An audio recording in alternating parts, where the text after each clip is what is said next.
शीतलै अपाङ्गै सिञ्चते विश्वं वेङ्कटेशाय मङ्गलम् सद्भूषाम्बरहेतीनां सुषमावहमूर्तये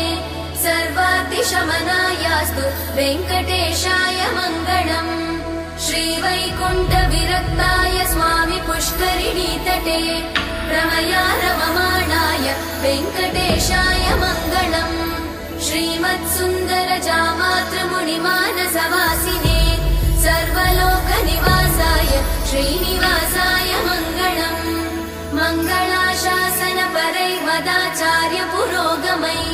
सर्वैश्च पूर्वैराचार्य सत्कृतायास्तु